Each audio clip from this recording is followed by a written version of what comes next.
میری عزیز ماں اور بہنوں، یہی نہیں بلکہ اللہ تبارک و تعالی نے بنیاد ہی سے علماء کی قدر کو بتا دیا ہے۔ وہ کیسے؟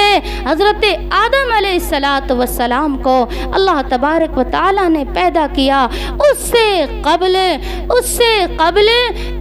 ایک جو ہے جسے ابلیس اور شیطان کہتے ہیں، پہلے اس کا نام کیا تھا؟ وہ شیطان نہیں تھا، وہ ابلیس نہیں تھا، بلکہ اس کا نام عزازیل تھا۔ اتنی عبادت کی کہ زمین کی ایک بالشت بھی کوئی جگہ خالی نہیں تھی جہاں عزازیل نے سجدہ نہ کیا ہو۔ لیکن میری عزیز ماں اور بہنوں، سجدہ کرتے یہاں تک کہ پہلے آسمان کے فرشتے کو رشک آیا اور خواہش کی، درخواست کی، اللہ سے دعا کی، اے میرے اللہ، یہ جو بندہ زمین پر ہے 24 گھنٹے تیرے ذکر میں لگا رہتا ہے، ہماری خواہش ہے کہ یہ ہمارے درمیان آ جائے اور ہم بھی ان کی صحبت میں بیٹھا کریں، ہم بھی ان کی نصیحت سنا کریں، ہم بھی ان کی مجلس میں بیٹھا کریں۔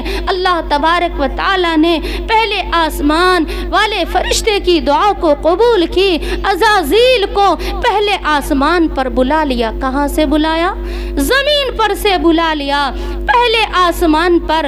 اب پہلے آسمان پر بھی اتنی عبادت کی کہ دوسرے آسمان کے فرشتے بھی رشک کرنے لگے، خواہش مند ہو گئے، اللہ سے دعا مانگی، درخواست کی، میرے مولا، میرے ربا، یہ جو بندہ پہلے آسمان پر تیری حمد و ثنا میں، تیری تسبیح، ذکر و اذکار میں لگا رہتا ہے، ہماری خواہش ہے کہ اس کو ہمارے درمیان لے آئے اور اس کی صحبت میں ہم بھی بیٹھ جائیں اور ہم بھی ان کی نصیحتیں سنیں۔ اللہ نے خواہش قبول کی، دوسرے آسمان پر بلایا، اسی طریقے سے تیسرے آسمان پر، چوتھے پر، پانچویں پر، چھٹے پر، ساتویں پر عزازیل پہنچ جاتا ہے۔ میری عزیز ماں اور بہنوں، ابلیس اور شیطان کوئی جاہل نہیں ہے، بہت پڑھا لکھا ہے اور بہت عبادت گزار تھا میری عزیز ماں اور بہنوں، لیکن میں علم کو بیان کر رہی ہوں۔ دیکھیے اللہ تبارک و تعالیٰ کی شان، دیکھیے حضرت آدم علیہ السلام کو پیدا کیا اور پھر حضرت آدم علیہ السلام کو کچھ چیزوں کے نام بتا دیا،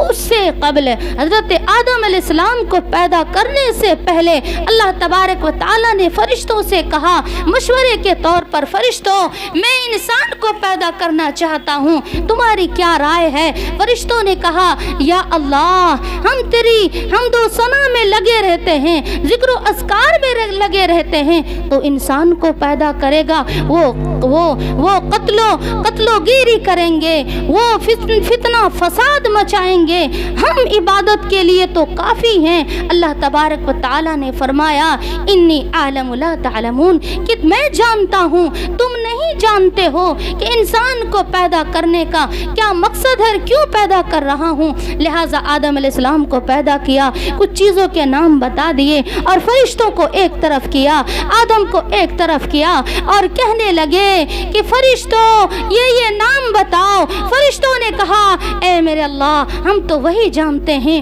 جو تو نے ہمیں سکھلایا، بتلایا ہے، ہم اور نہیں جانتے۔ اتنے میں اللہ تبارک و تعالی نے آدم علیہ السلام سے مخاطب ہوئے اور کہنے لگے، آدم تم بتاؤ۔ آدم نے حضرت آدم علیہ السلام نے پھر گنوا دیا۔ جب پھر گنوا دیا تو اب چونکہ یہ عالم نکلے، علم والے یعنی جاننے والے نکلے، تو اللہ تبارک و تعالی نے کہا کہ اب تم لوگ تعظیماً سجدہ کرو، سجدہ کرو۔ اب دیکھیے کہ ایک خاکی کے سامنے نوری کو کس نے جھکایا؟ خاکی کے سامنے، مٹی کے سامنے نوری فرشتوں کو کس نے جھکایا؟ علم نے جھکایا میری عزیز ماں اور بہنوں۔ پھر فرشتوں نے حضرت آدم علیہ السلام کے تختے کو پوری دنیا لے کے پھرے تاکہ آدم علیہ السلام کی بزرگی کا سب کو معلوم ہو جائے، علم کا سب کو معلوم ہو جائے میری عزیز ماں اور بہنوں۔ علم ایسی چیز ہے میری عزیز ماں اور بہنوں۔ حضرت داؤد علیہ السلام کو اللہ تبارک و تعالی نے کہا علم لوگے نبوت لوگے۔ حضرت داؤد علیہ السلام نے کہا علم چاہیے، اللہ نے کہا علم چاہیے، چلو نبوت بھی اس کے صدقے میں لے لو۔ الغرض داؤد علیہ السلام چرندے پرندے کی زبان کو جاننے کا بھی علم رکھتے تھے، دریا، سمندر، پہاڑ، جناتوں کے بھی بادشاہ۔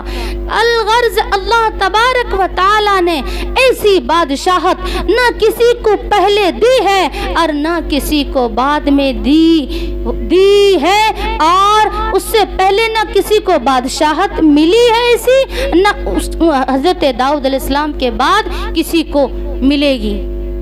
یہ کس کا فرمان ہے؟ نبی کریم صلی اللہ علیہ وسلم کا فرمان ہے۔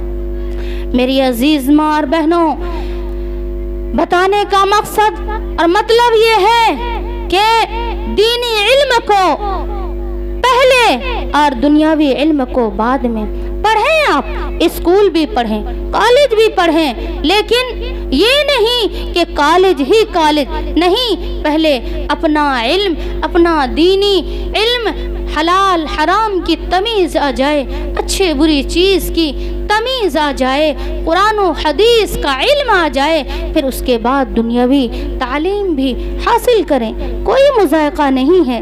میری عزیز ماں اور بہنوں، اللہ تبارک و تعالی نے علماء کی بڑی فضیلت بتائی ہے، اللہ تبارک و تعالی نے بڑی فضیلت بتائی ہے کہ اگر کوئی عابد پوری رات عبادت کرے اور عالم پوری رات سوئے تو میری عزیز ماں اور بہنوں اس کا سونا اس عابد کے عبادت سے بہتر ہے۔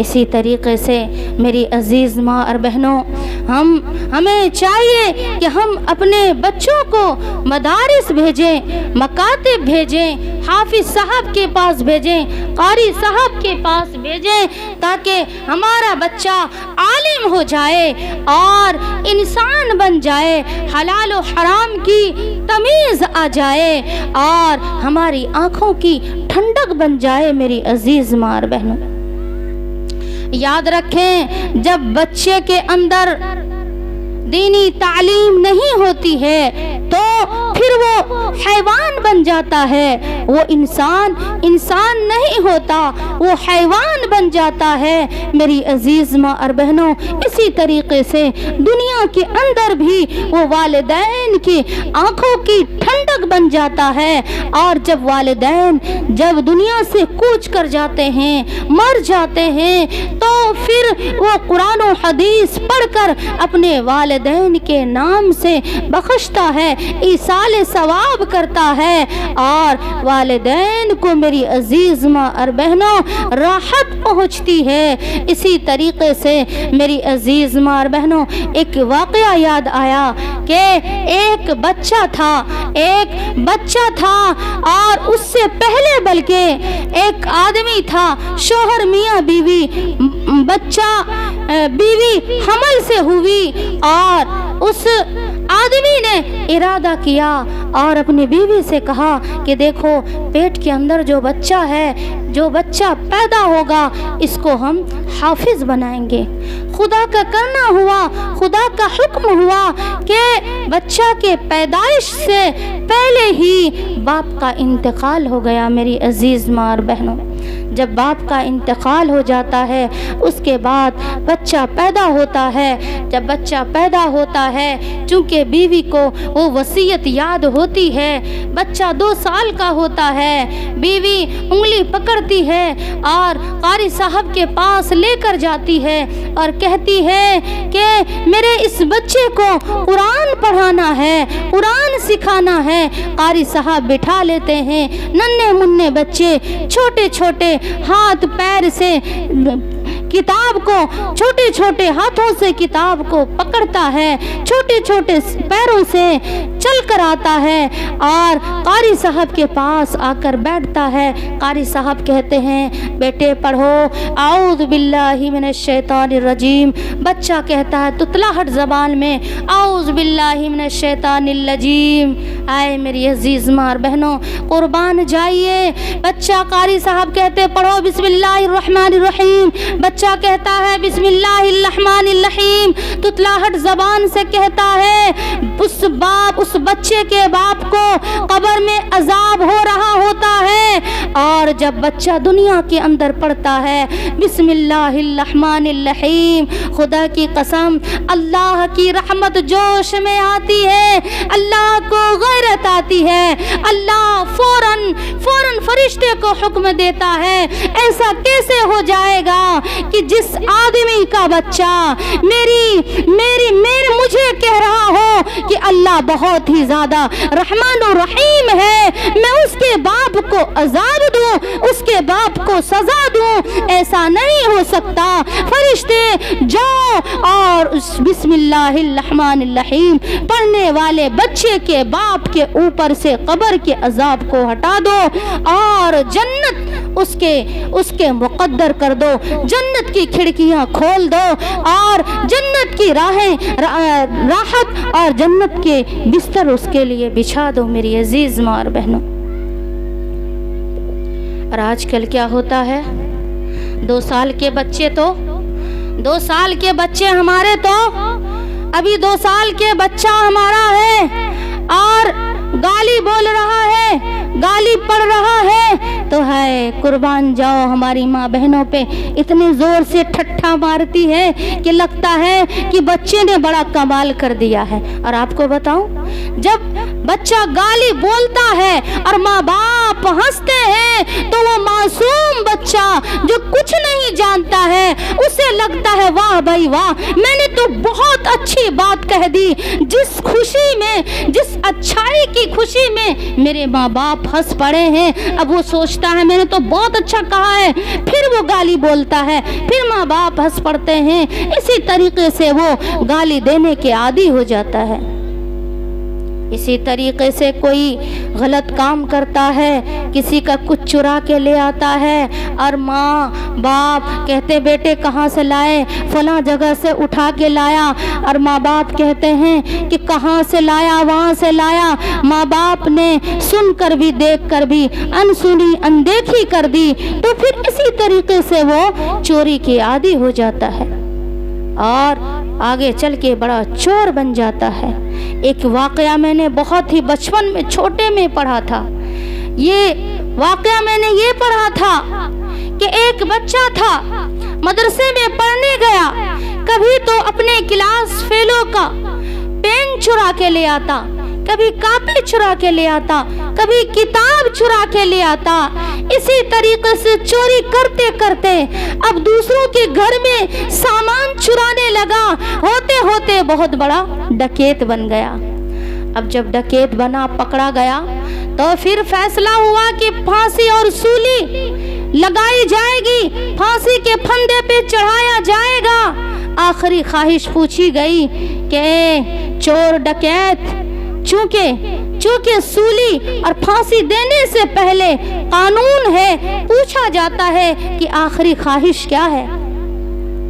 آخری خواہش کیا ہے؟ جو آخری خواہش ظاہر کرتا ہے اسے پوری کی جاتی ہے میری عزیز ماں اور بہنوں۔ وہ بچہ جو کاپی پین کتاب مدرسے سے چرا کے لایا کرتا تھا اور ماں دیکھ کر اندیکھی کر دیتی تھی، کوئی سزا نہیں، کوئی ڈانٹ پھٹکار نہیں، کوئی مار پیٹ نہیں، اب وہ بڑا ڈکیت ہو گیا۔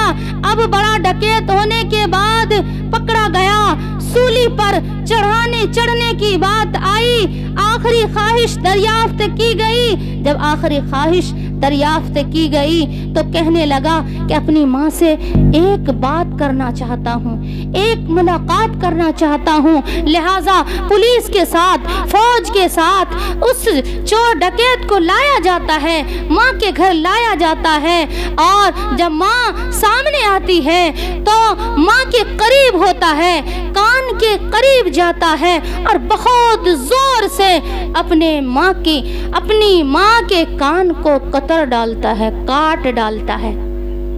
اب لوگ کہنے لگتے ہائے کیسا بدبخت ہے، آخری وقت ہے، ماں سے اچھی بات کرنی چاہیے، معافی تلافی کرنی چاہیے، اس نے تو اور ظلم ڈھایا۔ تو وہ کہتا ہے سنو لوگو، سنو، آج جو مجھے پھانسی کے پھندے پہ چڑھایا جا رہا ہے، مجھے سولی دی جا رہی ہے، اسی ماں کی وجہ سے دی جا رہی ہے۔ میں بچپن میں مدرسے سے اپنے کلاس فیلو کی کبھی کتاب چرا کے لے آتا، کبھی پین چرا کے لے آتا، کبھی کاپی چرا کے لے آتا، میری ماں نے کبھی مجھے ڈانٹا نہیں، پھٹکارا نہیں، مارا نہیں، حتیٰ کہ میں لوگوں کے گھر کے سامان چرانے لگا پھر بھی کوئی سزا نہیں دی، یہاں تک کہ میں آج ڈکیت ہو گیا، میں نے جرم کر لیا اور میں پکڑا گیا، آج مجھے پھانسی کے پھندے پہ چڑھایا جا رہا ہے، یہ اسی ماں کی وجہ سے، اسی ماں کے قصور کی وجہ سے، یہی وجہ ہے کہ میں نے اپنی ماں کا کان کاٹا ہے۔ میری عزیز ماں اور بہنوں، اسی طریقے سے چھوٹے بچے گالی دیتے ہیں، ماں باپ ہنس دیتے ہیں، اور پھر بڑا ہو کے وہ گالی دینے لگے، یہاں تک کہ جوان ہو جائے، اس کی بیوی آ جائے، بیوی آنے سے پہلے یہ تھا کہ گالی دے رہا بچہ ہے کوئی بات نہیں، بچہ ہے، لیکن شادی ہونے کے بعد پھر بچہ وہی گالی دے دے تو پھر بیوی کی غلطی ہو جاتی ہے کہ بیوی نے سکھا دیا ہے۔ ہائے ظلم نہ کرو کسی پر میری عزیز ماں اور بہنوں، کل قیامت کے دن اللہ تبارک و تعالی یہ بھی پوچھے گا کہ تم نے اپنے بچوں کی پرورش کس طریقے سے کی۔ میری عزیز ماں اور بہنوں، انشاءاللہ تعالی آج سے، بلکہ آج تو شام ہو گئی، کل سے اپنے چھوٹے چھوٹے بچوں کو مدارس مکاتب خود اپنی انگلیاں پکڑ کر، بچوں کی انگلیاں پکڑ کر، ہاتھ پکڑ کر انشاءاللہ مکتب میں بٹھائیں گے انشاءاللہ تعالی۔ دیکھیے جب بچہ پڑھا لکھا ہوگا، والدین دنیا سے چلے جائیں گے تو قرآن پڑھے گا، حدیث پڑھے گا، درود شریف پڑھے گا، تسبیحات، ذکر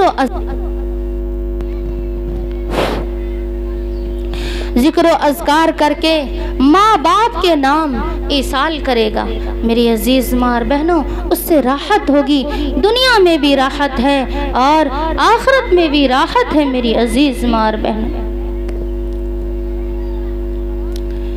میں آپ کو بتا رہی تھی، علم کی اہمیت بتا رہی تھی میری عزیز ماں اور بہنوں۔ دنیا میں یہ فائدہ تو ہے ہی، قیامت میں بھی علماء کی بڑی بڑی فضیلت ہے۔ جب لوگ جنت میں چلے جائیں گے تو ہر روز اللہ تبارک و تعالی جنتی سے مخاطب ہوگا اور کہے گا کہ اے جنتیوں، اور کوئی نعمت چاہیے؟ تمہیں نعمت چاہیے؟ جنتی کہیں گے یا اللہ اتنی بڑی بڑی نعمتیں ملی ہیں، اس سے بڑھ کر بھی کوئی نعمت ہے؟ اللہ فرمائے گا ہاں ہے، ہاں ہاں ہے میری عزیز ماں اور بہنوں، جنتی جب کہیں گے کیا نعمت ہو سکتی ہے، اللہ فرمائے گا جاؤ اپنے علماء سے پوچھو۔ دیکھو علماء کی ضرورت جنت میں بھی پڑی، کہیں گے جاؤ اپنے علماء سے پوچھو، لوگ علماء کرام کے پاس جائیں گے اور جب یہ بتائیں گے تو علماء کرام کہیں گے ہاں ہاں ابھی تو بہت بڑی نعمت باقی ہے، اور وہ ہے اللہ تبارک تعالی کا دیدار۔ تو علماء کرام کی ضرورت دنیا میں بھی ہے اور آخرت میں بھی ہے۔ انسان علم حاصل کر کے انسان بن جاتا ہے، انسانیت آ جاتی ہے، ورنہ انسان حیوان بن جاتا ہے، حیوانیت آ جاتی ہے۔ میری عزیز ماں اور بہن، شیخ سعدی رحمت اللہ علیہ فرماتے ہیں کہ جو انسان علم حاصل نہ کرتا ہو، جو علم نہ جانتا ہو، جو قرآن و حدیث کو نہ جانتا ہو، جو جاہل ہو، اسے پھانسی کے پھندے پہ لٹک جانا بہتر ہے۔ جاہل ہونے سے بہتر ہے کہ وہ مر جائے۔ کتنی بڑی بات ہے میری عزیز ماں میں۔ اور دوسری بات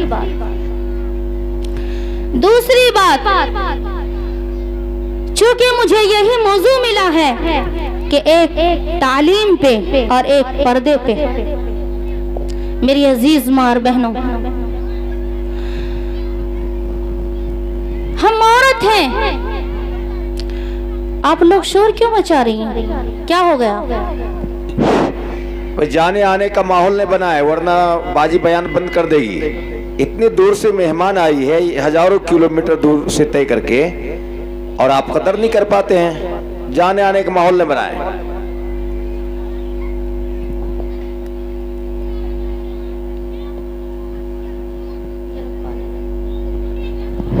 جب ایسی بات ہے تو کچھ دیر بیان کر کے باجی تحریک شروع کر دیں، اس کے بعد دعا فرما دیں گے۔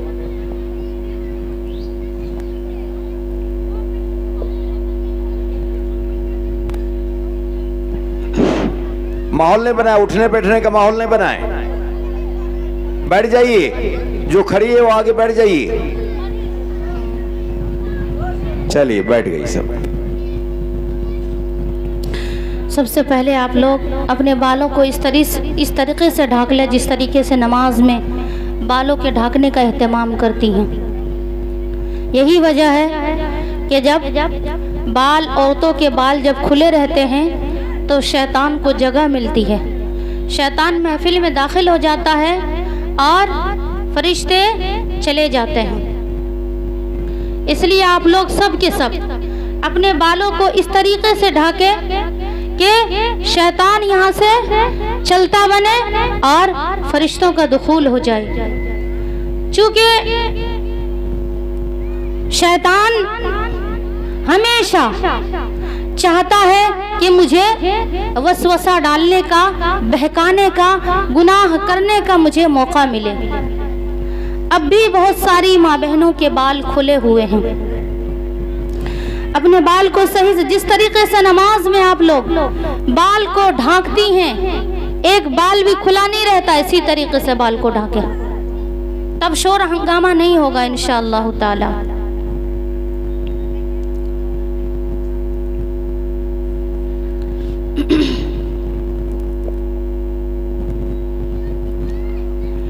میری عزیز ماں اور بہنوں، اللہ تبارک و تعالی نے قرآن میں ارشاد فرمایا ہے، دیکھیے اصول ہے قرآن کے اندر، جو اللہ تبارک و تعالی حکم کرتا ہے وہ فرض ہوتا ہے، اور فرض کو، فرائض کو چھوڑنے والا حرام کے مرتکب ہوتا ہے، یعنی حرام کرنے والا ہوتا ہے۔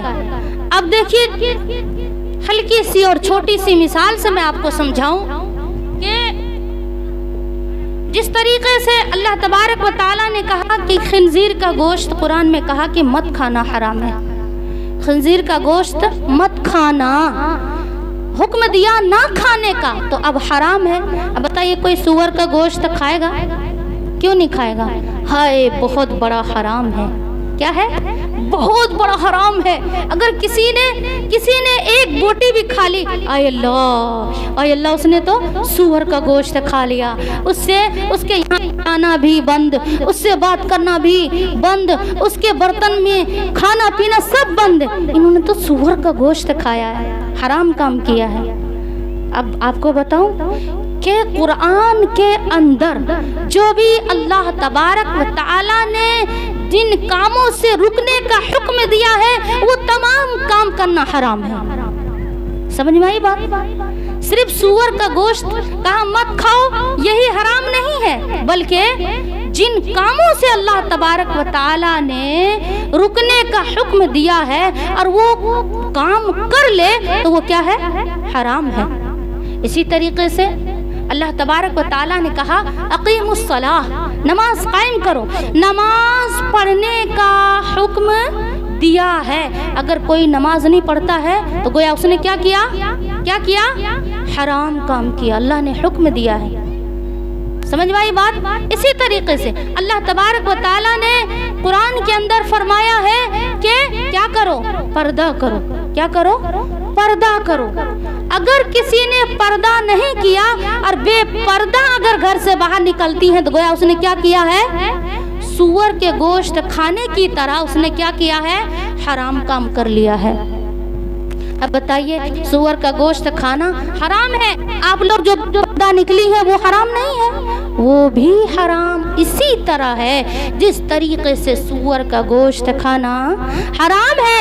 جس طریقے سے اللہ تبارک و تعالی نے قرآن میں ارشاد فرمایا کہ وَقَرْنَ فِي بُيُوتِكُنَّ وَلَا تَبَرَّجْنَ تَبَرُّجَ الْجَاهِلِيَّةِ الْأُولَى کہ کیا کرو تم اپنے گھر کو لازم پکڑے رہو، اپنے گھر سے باہر مت جاؤ، اپنے گھر سے باہر مت جاؤ. پہلی عورتوں کی طرح پہلے جو جہالت تھی ان جاہل عورتوں کی طرح، ان جاہل سماج کی طرح بے پردہ تم نہ نکلو میری عزیز ماں اور بہنوں. اگر کوئی بے پردہ نکلتا ہے تو پھر کیا کرتی ہے وہ حرام کام کرتی ہے. اب بتائیے آپ لوگ سب کے سب کہاں آئی ہیں؟ اجتماع میں آئی ہیں، جلسے میں آئی ہیں. اب بتائیے کہ اب جو آپ لوگ بے پردہ آئی ہیں کیا کر کے آئی ہیں؟ ہائے آپ ہی بتائیں گی کیا کر کے آئی ہیں، آپ ہی بتائیں گی. دیکھیے میں نظر دوڑا رہی ہوں، میری نظر جہاں تک جا رہی ہے تو مجھے شاید وہ کالا دوپٹہ دکھ رہا ہے، یا میں مشکل سے مجھے لگ رہا برقع ہے، ایسا لگ رہا جیسے کالا دوپٹہ ہو. کیا راستے میں سب آپ کے باپ ہی ملے تھے؟ کیا راستے میں بھائی شوہر سے پردہ کرنا نہیں ہے، باپ سے پردہ نہیں ہے، بھائی سے پردہ نہیں ہے، چچا سے نہیں ہے، ماموں سے نہیں ہے، خالو سے نہیں ہے؟ کیا آپ جب آنے لگی تو سب آپ کے سگے خالو ہی تھے، سب آپ کے سگے ابو ہی تھے؟ معاف کرنا میں مسئلہ بتا رہی ہوں. نعوذ باللہ سب جو ہے آپ کے سگے بھائی میں شوہر نہیں کہوں گی، بہت بڑی بات ہو جائے گی. بتائیے بھلا، نہیں نا سب سگے باپ تو نہیں تھے، سب سگے بھائی تو نہیں تھے، سب سگے چچا، سب سگے خالو تو نہیں تھے. اب بے پردہ ہو کر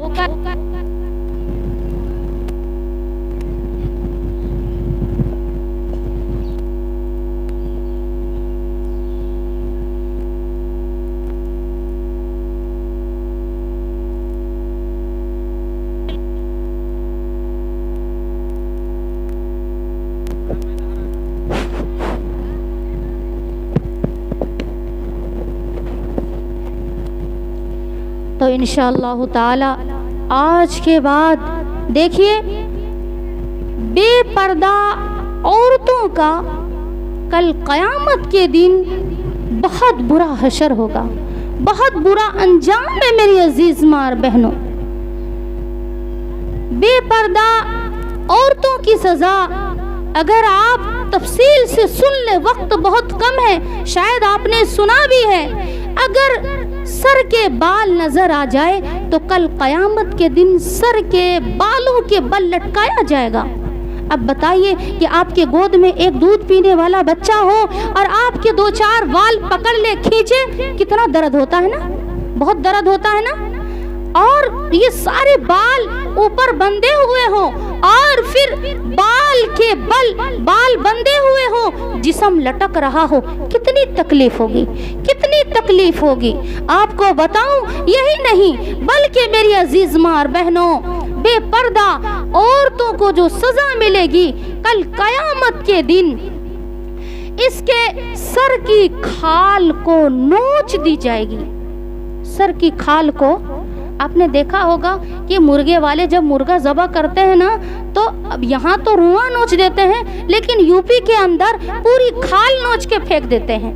اسی طریقے سے سر کی کھال کو نوچ دیا جائے گا۔ جب سر کی کھال پوری نوچی چلی جائے گی، پھر دوبارہ سے سر کے اوپر کھال اور بال لگ جائیں گے۔ کیا آپ یہ تکلیف برداشت کر پائیں گی؟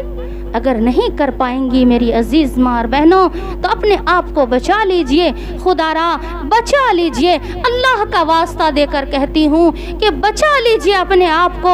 آ جائیے پردے میں آپ لوگ۔ ہم عورتوں کی وجہ سے معاشرے میں فتنہ ہوتا ہے، فساد ہوتا ہے۔ ہم عورتیں جب بے پردہ چلتے ہیں میری عزیز ماں اور بہنوں تو سامنے والے کے اندر گناہ کی آگ بھڑکتی ہے اور پھر زنا ہو جاتا ہے۔ جب زنا ہو جاتا ہے تو معاشرے کے اوپر اور اس بستی، اس محلے کے اوپر اللہ کا غضب و غضب نازل ہوتا رہتا ہے، اور اس معاشرے پر، اس گاؤں پر، اس بستی پر اللہ تبارک و تعالی کا غضب و غضب نازل ہوتا ہے۔ تو کبھی کسی جوان کی موت کی خبر آتی ہے، کبھی کسی کے مال کے چوری ہو جانے کی خبر آتی ہے، کبھی کسی کے بچے کے حادثات، ایکسیڈنٹ کی خبر آتی ہے۔ میری عزیز ماں اور بہنوں، یہ ہمارے گناہوں کا ثمرہ ہے، ہمارے گناہوں کا نتیجہ ہے میری عزیز ماں اور بہنوں، کہ آئے دن ہمیں بری خبر، غم کی خبر ملتی رہتی ہے۔ خاص کر ہم عورتیں میری عزیز ماں اور بہنوں گناہوں میں ملوث ہیں۔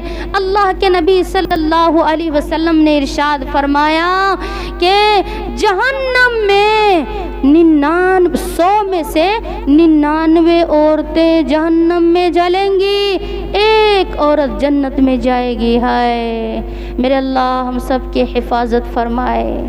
ذرا ڈرے اللہ سے، خوف کھائے اللہ سے کہ آج تو ہماری جیسی تیسی گزر جا رہی، آج اگر کوئی پریشانی آتی ہے تو باپ بھی دوڑ کے آ جاتے ہیں، ماں بھی دوڑ کے آ جاتی ہے، رشتہ دار بھی، شوہر بھی، بچے بھی، سب تسلیاں دیتے ہیں، حوصلہ دیتے ہیں، اور ڈاکٹر بھی آ جاتا ہے، فوراً تکلیف کو دور کرنے کی کوشش کرتا ہے۔ یاد رکھیں قیامت کے دن نہ باپ، نہ بھائی، نہ ماں، نہ باپ، نہ شوہر، نہ بچے، نہ کوئی ڈاکٹر، چلاتی رہیں گی، کوئی پوچھنے والا نہیں ہوگا۔ میری عزیز ماں اور بہنوں، ہم دنیا میں اس لیے نہیں آئے ہیں کہ اچھا کھا لیں، اچھا پہن لیں، اچھی کوٹھیوں میں، اچھے گھر میں، ٹائلز پتھر والے گھر میں رہ جائیں۔ نہیں، ہم آخرت کے گھر کو سنوارنے کے لیے دنیا میں آئے ہیں، لیکن ہم بھول چکے ہیں۔ یہی یاد دلانے کے لیے میری عزیز ماں اور بہنوں انبیاء کرام آئے، اور انبیاء کرام کا بھی سلسلہ ختم، خاتم نبیین محمد الرسول اللہ صلی اللہ علیہ وسلم بھی جا چکے۔ اب نبی کے وارث ہی آپ کو سمجھائیں گے، جسے نبی کے وارث کون ہیں؟ نبی کریم صلی اللہ علیہ وسلم خود فرماتے ہیں العلماء ورثۃ الانبیاء، کہ علماء آپ کو سمجھائیں گے، اور علماء کی بات ماننی ہوگی۔ جب نہیں مانیں گی تو یاد رکھیں پھر آپ کی منزل، آپ کا ٹھکانہ جہنم ہوگا۔ کیا کوئی بندہ یا بندی چاہتی ہے کہ وہ جہنم میں جائے؟ نہیں نا میری عزیز ماں اور بہنوں، جب نہیں جانا چاہتی جہنم میں تو تھوڑی سی محنت کرنی پڑے گی، کوشش کرنی پڑے گی۔ انشاءاللہ تعالی جب اللہ سے ہم لو لگائیں گے, نیکیوں کا ارادہ کریں گے, کوشش کریں گے, تو اللہ تبارک و تعالی ہمارے لیے راہیں کھولتا چلا جائے گا. اب میں آپ کو بتاؤں کہ میں علم کے موضوع پہ بیان کر رہی تھی. علم کہاں ملے گا؟ اب کون سی جگہ ملے گا علم؟ جنگل میں, بعد میں, کھیت میں؟ کہاں ملے گا؟ پیڑ پر, ندی کے کنارے میں, پل پہ, چوک چوراہے, سڑک پہ, بازاروں میں؟ نہیں. کہاں ملے گا؟ بازاروں میں تو ہم اتنی جلدی بھاگتے ہیں کہ جو ہے کوئی کچوری پکوڑی اچھی نکل نہ جائے, تازی ختم نہ ہو جائے, باسی نہ ہمیں ہاتھ لگ جائے, بہت جلدی بازاروں میں بھاگتے ہیں. اب دیکھتی ہوں آپ کا دماغ کہاں بھاگتا ہے کہ علم کہاں ملے گا. کچوری پکوڑی تو آپ کو بازاروں میں مل جائے گی, اور پھل فروٹ پیڑوں پہ, آم آج تک رہا ہے, مل جائے گا. لیکن علم کہاں ملے گا میری عزیز ماں بہنوں؟ علم جو ملے گا وہ مدارس میں, مکاتب میں, مساجد میں, جو قاری صاحب بیٹھے ہوئے ہیں, جو اپنے بچوں کی خواہشات کو اپنے بچوں کی خواہشات کو آگے پیچھے کر کے, ورنہ جس طریقے سے اور لوگ دلی پنجاب جاتے ہیں کمانے کے لیے, حافظ قاری عالم بھی جا سکتے تھے, لیکن یہ نبی کے وارث ہیں اور نبی کی فکر, نبی کا درد, نبی کا غم لیے چھوٹے چھوٹے مدارس میں بیٹھے ہوئے ہیں کہ کوئی جہنم میں نہ جائے, ہر کوئی جنت میں جانے والا بنے. میری عزیز ماں بہنوں, اپنا گھر تو ہم نے بنا لیا ہے, اپنے گھر, مکان, دکان اور کچن, باتھ روم, سب کچھ بنا لیا ہے. دنیا کے گھر کو ہم نے سجا لیا ہے, اور آخرت کا گھر ہمارا پتہ ہی نہیں ہے. آخرت کے گھر کی ایک اینٹ بھی تیار نہیں کی ہے. وہ آ جائیے, دنیا کا گھر تو بنا لیا ہے, آ جائیے. اب آخرت کے گھر کو بنانے کی تیاری کرتے ہیں.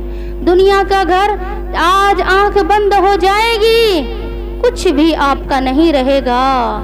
میری عزیز ماں بہنوں, پھر آخرت کے گھر کی ضرورت پڑے گی, جہاں ہم نے ایک اینٹ بھی نہیں تیار کر رکھی ہے.